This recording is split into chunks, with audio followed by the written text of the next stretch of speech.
So, like I said, they've been watching a lot of black kids on YouTube doing all kinds of crazy stuff, ratchet stuff. So, most of these white kids, or young adults, white young adults, they mostly look at television, hip hop, YouTube, and other platforms how black people act. Now, I'm gonna separate it three ways here. So, for white kids out there to do the black stereotype of black people, I'm gonna tell you why some black people act like that. Because a lot of white kids out there, or white young adults, don't understand this analogy.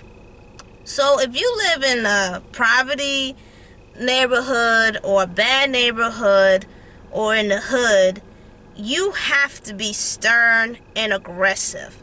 It is a day-by-day survival. You got pimps, gang members, thieves, rapists.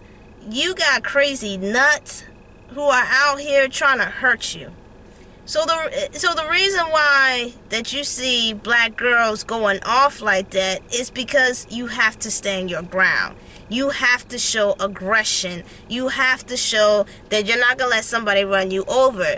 Because if you live in an environment like that, you really have to be strong. You really have to have a thunder voice. If you don't have a thunder voice, people will walk over you. And they will challenge you. And as for the black men, the reason why they go off like they do like that, because there's too many men out here that kill people for no reason. Or if they're going to fight you, you have to be ready for all times. Now, they don't act like that because they act like that. There's a behind of a behavior why they act like that. Now, granted, unfortunately, their parents didn't teach them how to conversate with somebody if you have a conflict, or how to deal with other people if you have a disagreement. Unfortunately, their parents just mimicking off what their parents had taught them, and so on and so forth. But no, it haven't really break the cycle of explaining to them how to handle things differently. You see what I'm saying? I was never raised in a poverty area, thank the Lord. I am very blessed by that. You know, and many black people, there's a whole lot of black people who wasn't raised in poverty. But the ones who are raised in the hood in poverty, they have to be a sharpshooter. Meaning, when I say that, they have to speak sharply. They have to have their voice sound like thunder and lightning, and they have to show aggression, because when you're in a world of people trying to hurt you or get you, you have to be on your guard all times. Now, granted, most of them don't have to act like that, but if you live in that type of environment, you have no choice but to be aggressive. Now, the men, because when Troy was showing us these videos, when the white dude was acting like a guy, the black guy, the black men, unfortunately, they didn't have people that teach them how to respect, but also talk to women. Some men didn't have that chance to understand a woman deeply, emotionally, supportively, and understand what she's going through. Same thing with black women.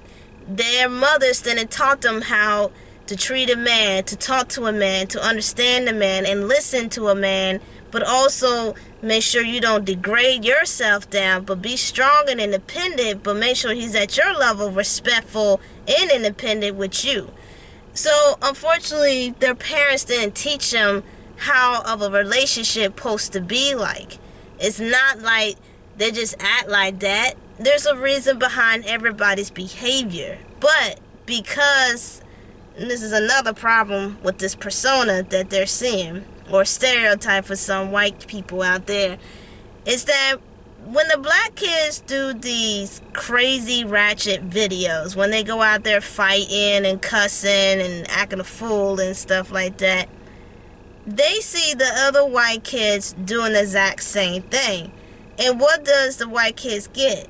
They get sponsorships, they get contracts, they get record deals, they get TV shows or interview shows, they get a whole lot of praise and reward. So a lot of black kids, when they see white kids do that, they're thinking automatically, hey, let's just act crazy and we might be on national TV. It happens. Very few black people can get on that kind of horizon, but a lot of them don't. And I'm going to tell you why that is in a minute.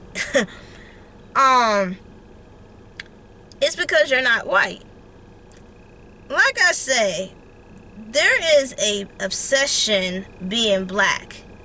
Now, I'm not saying all white people don't have pizzazz and spice and they got flavor. There's a couple white people out here that got that. But there's a lot of white people who are plain.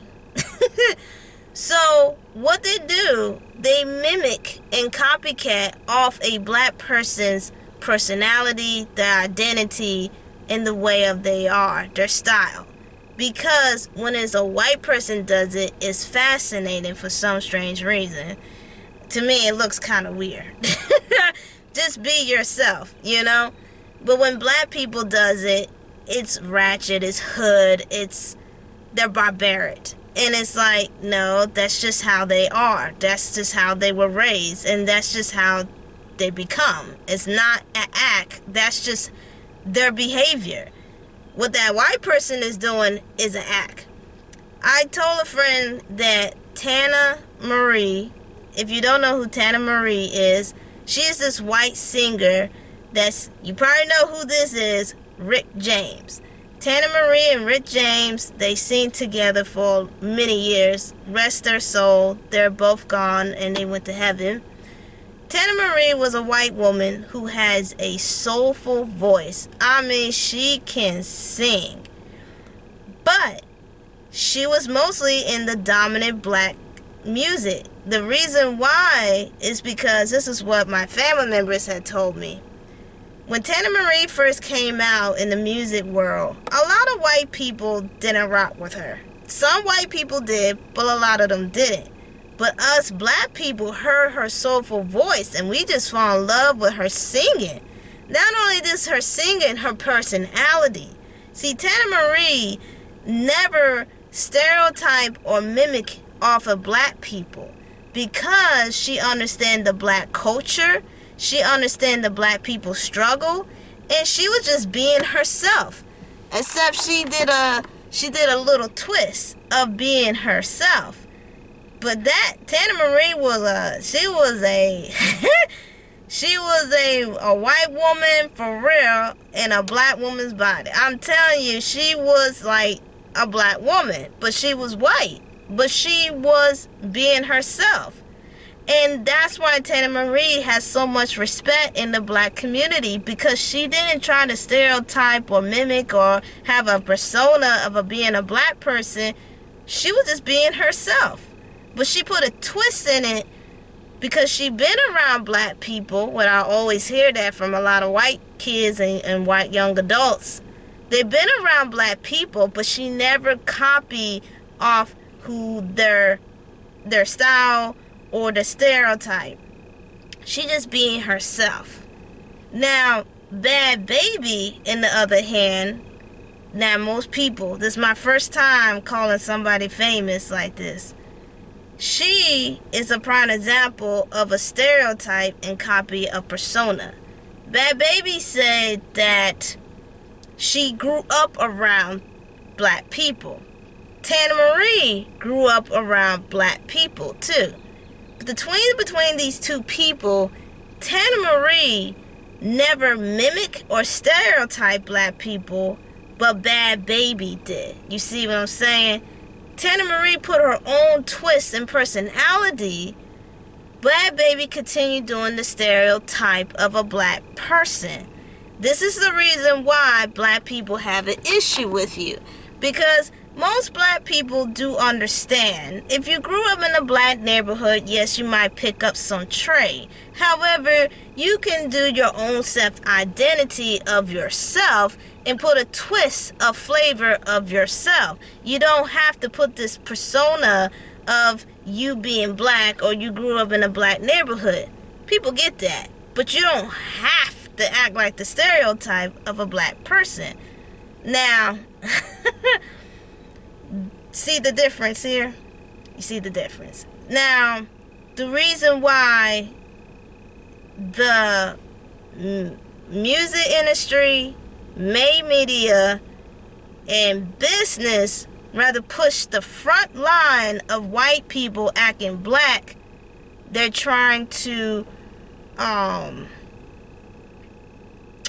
erase our history. But that would be the fourth topic I will talk about. The next one I'm going to talk about is beauty.